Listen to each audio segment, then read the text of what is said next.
Bonjour à toutes et à tous, aujourd'hui je vais vous présenter l'ERA V2. Alors l'ERA V2 est une amélioration de l'ERA V1, vous imaginez, hop là, voilà qui est là. Donc l'ERA V1 qui est un équipement dry en fait, qui était très court, mais qui avait, on va dire, beaucoup d'avantages, mais il manquait une petite innovation technologique qui le rendait vraiment super. Et l'innovation technologique est arrivée avec l'ERA V2, donc, qui est celui-là.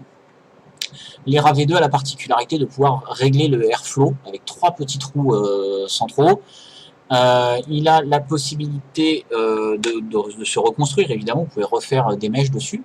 Par contre, il a un avantage, c'est que les joints qui sont faits dessus sont particulièrement résistants. On peut tirer dessus, vraiment, il ne se démonte pas. Il existait un modèle avec airflow réglable sur un atomiseur dry reconstructible qui marchait vraiment pas bien, qui se délitait complètement. En fait, les joints ne tenaient pas. C'est pas du tout le cas sur celui-là. Il y a deux joints en bas, ce qu'on va voir dans le gros plan, un joint en haut pour assurer le maintien, et ça marche vraiment très très bien. Vous montrez ça sur une toute petite égo, hein, on est en 650 mAh, et je vais tout simplement vous montrer comment ça va.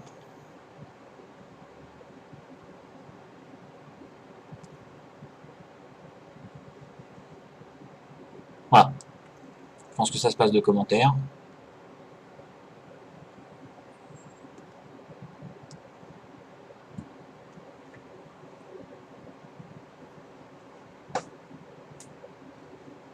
Voilà.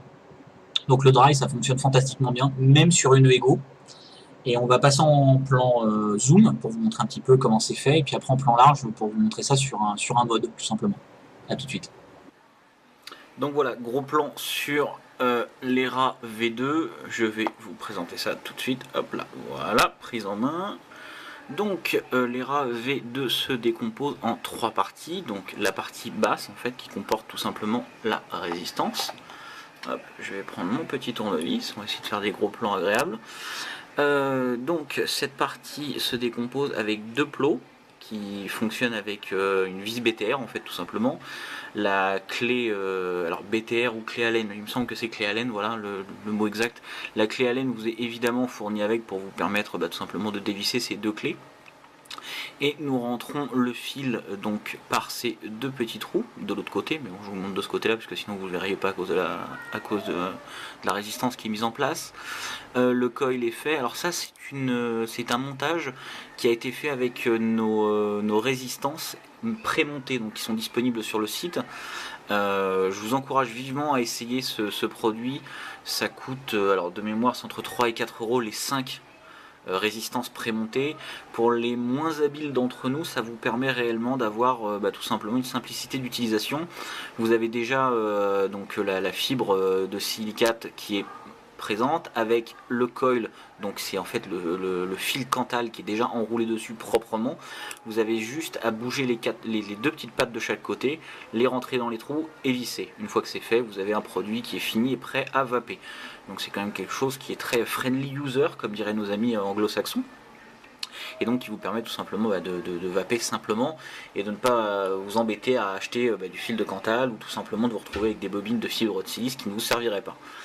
Donc nous allons prendre la base inférieure, donc en fait qui est la base sur laquelle on va retrouver trois petits trous, donc qui sont les trois petits trous de réglage, et qui sont aussi présents sur la base supérieure, voilà, puisqu'en fait on vient faire correspondre les trous pour décider en fait du nombre de trous laissés ouverts pour la vape. Alors en fait là ce que je veux vous conseiller c'est de ne pas vous embêter trop avec la mèche, juste placez-la comme ça avec les doigts l'une derrière l'autre. Vous venez prendre votre base, hop, on vient la placer comme ça, tout simplement. Alors on va faire en sorte que les trous correspondent avec en fait le montage du coil. Donc voilà, en fait je vais rentrer ça gentiment, voilà. Donc en fait si on regarde de près, hop là je vais essayer de vous montrer ça, voilà, on voit les trois petits trous là et on voit qu'en fait la résistance, donc le coil est juste là. Donc en fait on essaye de faire coïncider pour que ça tombe en face. On va pousser, voilà, c'est clipsé. On va prendre le cap supérieur, on va poser le cap supérieur, donc on voit encore bien deux joints. Donc 2 joints plus 2 joints égale 4 joints pour maintenir ce petit ensemble. Je peux vous assurer que vous pouvez le monter sur n'importe quel équipement. une Ivic en 18-650, un Vamo en 18-650, comme celui-là, voilà, hop là, voilà, quand même bien balèze. Et bien en fait, ce sont des produits qui font un peu leur poids. Vous pouvez tenir par les rats, hein, ça bougera pas. Je vous assure que j'ai essayé, pas dans le but de tester la casse du matériel, mais tout simplement dans le but de voir si ça marchait bien.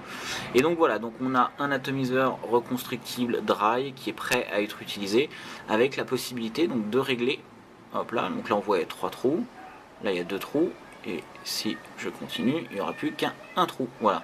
Et donc la possibilité de régler le airflow sur le matériel.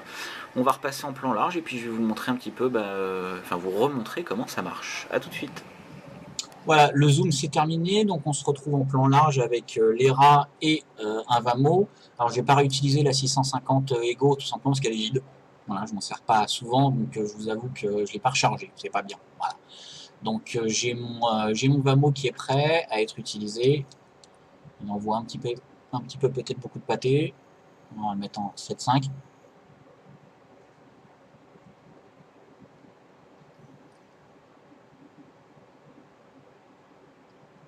Voilà, production de fumée qui est absolument géniale. Là, je suis sur 2 trous ouverts.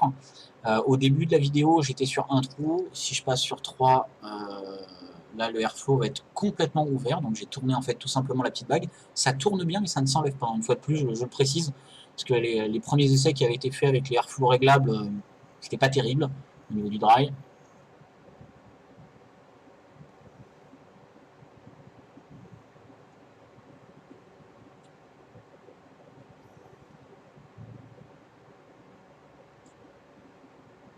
Voilà, ça marche très bien.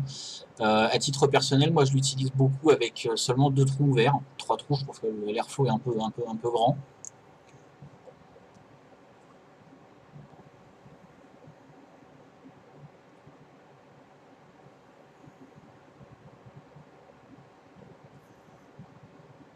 Voilà, c'est absolument génial. Ça marche du tonnerre. C'est tout petit. Alors, je vais vous le remontrer sur une Ego. Alors, la Ego marche plus. Enfin, à moins que celle-là marche. J'en ai 2. Donc, je vous avoue que, on va voir si celle-là a du jus.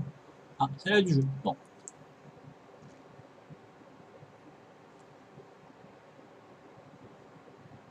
Voilà. Je pense que sur une Ego, on ne peut pas trouver production de vapeur et de goût mieux restituée. C'est vraiment tout petit. Hein. C'est un setup qui se glisse dans la poche. On va comparer ça avec un Vamo, voilà, mais sur le Vamo, il n'y a rien du tout. Hein, donc imaginez un petit peu ce que c'est. Et je vous invite vraiment à utiliser ce produit. C'est un tout petit atomiseur dry. Ça prend pas de place. C'est pas vraiment pas excessif au niveau prix. Et surtout, ça vous permet d'avoir un rendu et une qualité au niveau de vos liquides qui vous feront redécouvrir vos liquides.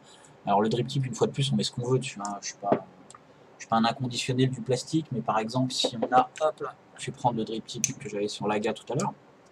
Un petit drip tip en acier noir, ça le fait très bien aussi. Marche tout aussi bien. Voilà, j'adore. L'ERA est très certainement un de mes coups de cœur au niveau du dry. Alors on en a plusieurs, on a l'Igo L, on a le Phoenix. Mais en tout cas, le top one pour moi reste l'ERA d'un point de vue reconstruction, facilité d'utilisation, airflow réglable, ça met vraiment une claque. Je vous assure que la première fois que je l'ai utilisé, j'étais vraiment très surpris parce que j'avais déjà l'ERA V1. L'ERA V1 pour moi était une référence. Il n'y avait pas mieux, enfin faire mieux que l'ERA V1, voilà, on le met à côté, il est un tout petit peu plus petit. Faire mieux que l'ERA V1, c'était très difficile pour moi, il y avait vraiment un challenge. Quand j'ai entendu parler de l'amélioration du airflow, ça m'a fait peur. Je me suis dit, oulala, encore une pièce en plus, est-ce que ça va se démonter, etc. Là, il y a le Vamo qui est dessus, hein, donc il n'y a pas de trucage. Voilà, ça ne bouge pas, ça ne se défait pas. Donc le Vamo étant relativement un mode qui fait un petit peu son poids quand même. Donc on voit que ça tient parfaitement bien. Bref, moi je vous invite à l'utiliser, je l'apprécie beaucoup. C'est vraiment un produit que j'adore. Et j'encourage une personne que je regarde beaucoup sur les vidéos sur YouTube qui s'appelle Jean-Phi, un ami québécois. Voilà. Donc Jean-Phi, je t'invite à utiliser ce dry reconstructible avec airflow réglable. Ça te permettra d'avoir quelque chose un peu mieux que l'horreur que tu nous avais présenté la dernière fois. Voilà. Bonne journée à vous. Au revoir.